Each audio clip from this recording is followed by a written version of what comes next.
Hi. Let's see, are we live? Yes, we are live. Hello. I'm going to improve this connection. All right, sorry.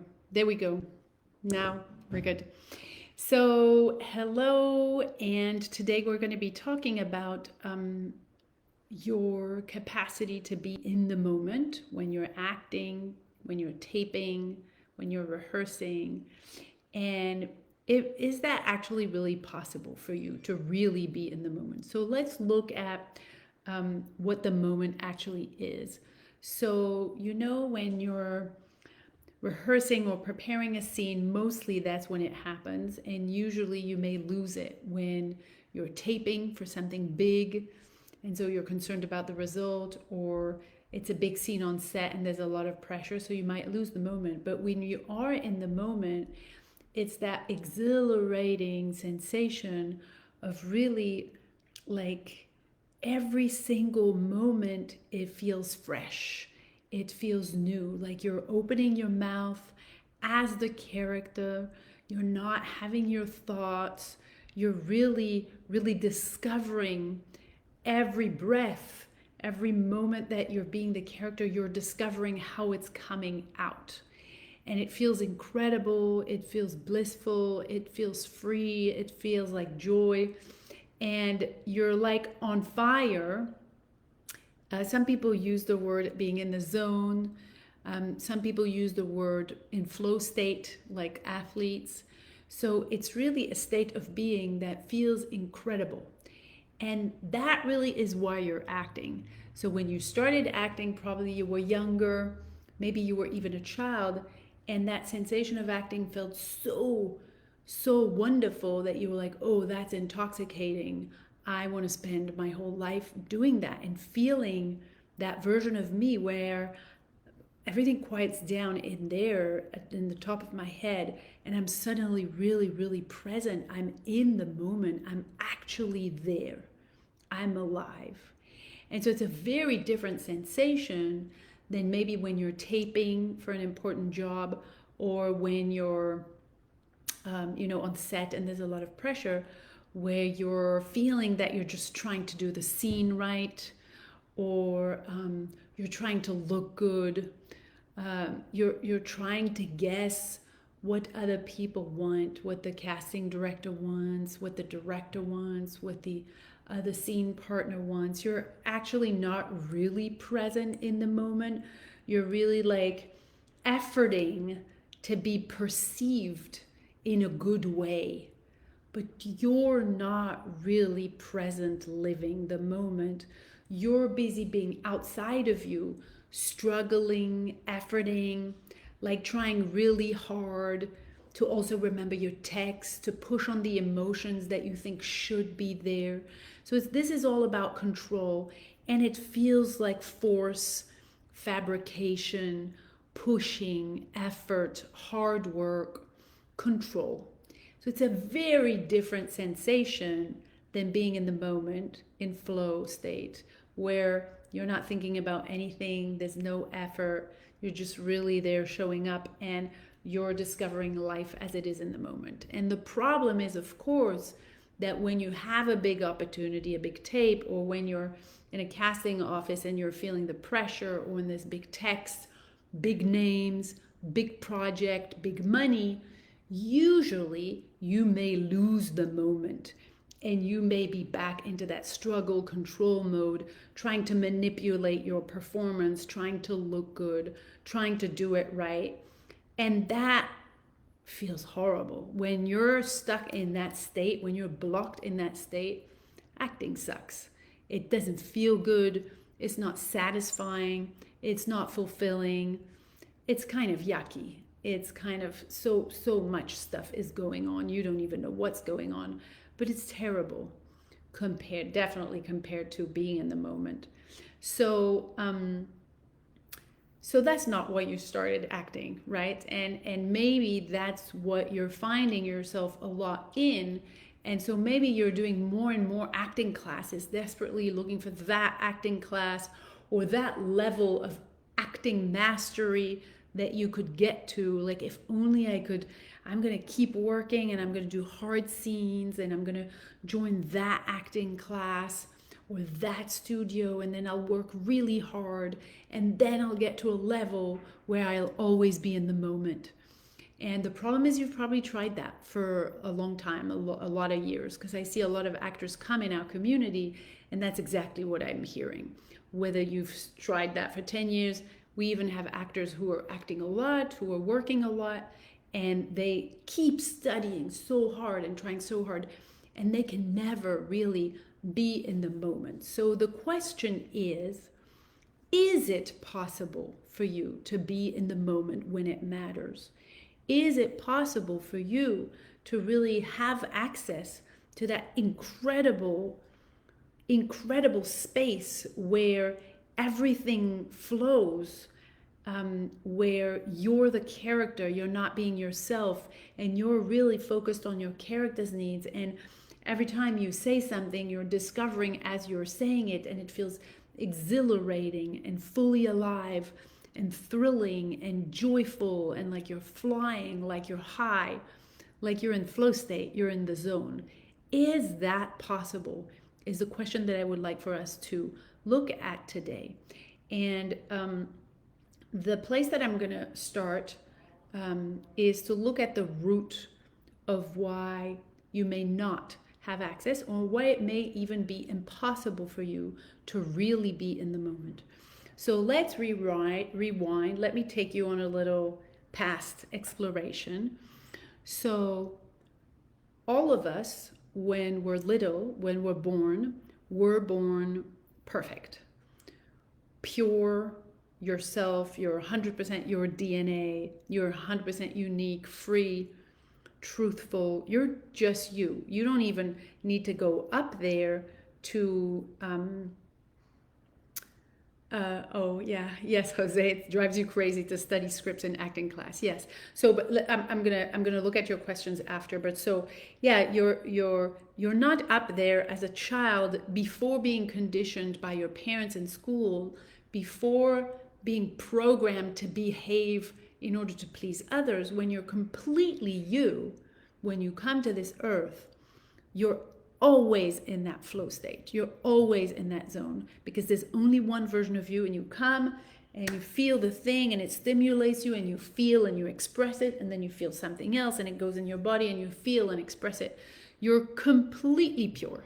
You're instinctive, like an animal. And the problem is that because we live in a world where you're being asked to not feel what you feel, so you're being asked to not be afraid when you're little. So let's say you're afraid at night, and you're afraid of monsters. Usually your parents, who are well-meaning, will say, no, don't be afraid, you're safe. So they're usually not allowing you to process what needs to move through your body. If you're angry at your parents or at school, they'll tell you, don't be angry, don't yell. If you're sad, usually you're being told not to be sad. Like, people give you a pacifier when you're a baby to make sure you don't cry. So you're born in a world where feeling, letting the energy move, emotions is energy in motion. This energy in motion is suppressed by our culture, by your well-meaning parents, by your well-meaning teachers. But in our culture, it's wrong to be sad, to be scared, to be angry, and to be too happy is wrong too. So you're born in the world where every time you feel, you're being told, no, don't be angry, don't be sad, don't be scared, okay? So when you go through trauma in childhood, whether that's big T trauma, meaning one scary event, an accident, or little t trauma, which means every day being ignored by your parents, being disrespected, being bypassed by your parents. If that's happening every day, it's trauma. So the problem is not the trauma, because the events of life happen. Accidents happen. Things that don't work for us happen. So the trauma is not the event and the impact. The trauma is that you have been asked to suppress your capacity to deal with the trauma. Your capacity to deal with the trauma is what nature planted in you, which is to cry, to be angry, to be afraid, to feel. That's planted in you as a human, and then it's taken out of you. You're being asked to not feel, to not process what you feel in your body. That's what causes the trauma. So when you hide that little trauma or that big trauma in your body, and you start developing masks, hiding, control mechanisms, all the coping mechanisms that a child will develop because they are unable and unallowed to feel their trauma, what happens is you have a series now of coping mechanisms, of strategies that are not you, so that you can hide that little pocket of trauma energy inside of you. So what happens when you grow up to be a teenager? You start to look for ways to compensate for that lack of truth, that little hole inside of you, that little trauma, that blocked energy. And so you're going to start to consider, oh, there's a partner that I can go with. That type of partner will keep that little empty pocket or void pocket really well hidden. Or there's that type of job that I could do that will give me the opposite identity of what I really feel in this trauma that's super hidden and way down there. So we're looking for ways as young adults to fix, to hide, to compensate, to strategize against what happened. And so very often I see actors who have become actors not from their heart, but actually just to deal with that little trauma that's repressed that they don't even know they have. And that's why I titled this, Is It Even Possible for You to Be in the Moment? Because if you come to acting from that place of unresolved trauma, blocked energy inside of your system, looking for a job that will enable you to dissociate from that, cope from that little blocked energy, and numb that little blocked energy, something in me wants to hide.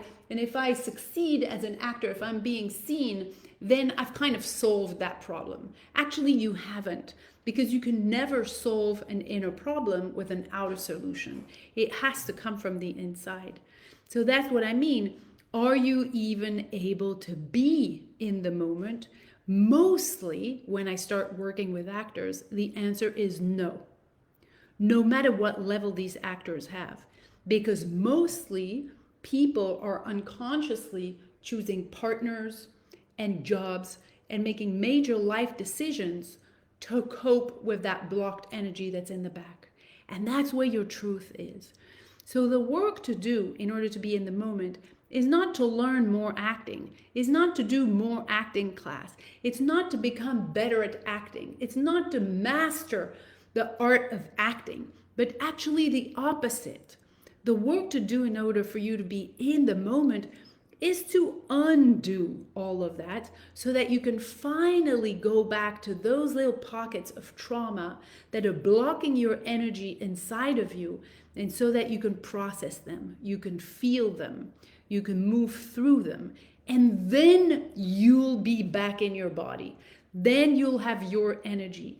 Then you will no longer make choices like, oh, I'm going to choose this partner or that job from a place of I need to compensate for what's aching and wounded inside. Because you'll have worked on becoming whole again, reclaiming those frozen, blocked energies from your past so that you can show up fully. When you're full and not expecting the act of acting to fill you up, then you're in the moment.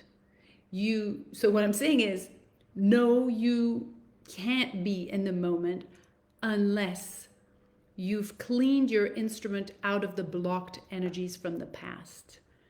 I'm saying it's impossible because whatever you're showing up with is already, let's say your truth was this, and then there was this trauma you had to repress, this one and this one. Oh, sorry, I didn't do that on purpose. And then you're putting a mask, a glorious mask on top, a coping mechanism. So when this is what you're showing up with, you can't access the moment because the only thing that can access the moment is your truth, you being like this. So the work to be done is to undo all of these coping mechanisms so that you can remind yourself how to feel again. So that's why I'm not a teacher. I'm not an acting teacher. I'm definitely the opposite of that. I help actors undo all the masks so that they can finally go back into those blocked energies, those frozen energies, so that you can find your own energy back. And so maybe that's something you've been feeling when you're acting, no matter how hard you work or study, you're like, there's something missing. Like I know I can access something else, but I don't know what it is. You just know it intuitively that you're not really present, that there's something that's hard, and it is just like a filter between you and being really there. That's what's happening. So it's really, the work is to undo all the learned behaviors, all the coping mechanisms, all the strategies, all the numbing, everything that you have been programmed to do. So all the pleasing mechanisms, all the looking good, all the trying to be right, we undo all of that so that you can access your true self again, process what was stuck in the past, and then it becomes effortless. Then it becomes like when you were a child again. You're just able to show up effortlessly in the zone, in flow, and really enjoy acting because you're really there. If you're not really there, all you can do is fake and pretend and hard work and control. And that's not fun at all. So if this makes sense, you can type free 100 in the comments and we can send you some information for some free training so you can get started on that work. And now I'm going to look at the question Jose was saying, talking about acting classes, that you have to take acting classes to study scripts. It just drives me crazy. What is there to study on a script? It's already done. Correct, Jose. I couldn't agree more. I once read a quote, says Jose, from a casting director saying, if you act from your heart, we will cast you. Exactly. The problem is you have no access to your heart because your programming, your education asks you to shut down your heart and start thinking and behaving like others. So there's no access. So it's really about undoing all the head stuff so that you can go back to what nature built when you were little, which is just being in your heart. So I hope this was helpful. Again, type free 100 and we can send you some free trainings and you can get started on that path. I hope this was helpful and I wish you a good week. Bye.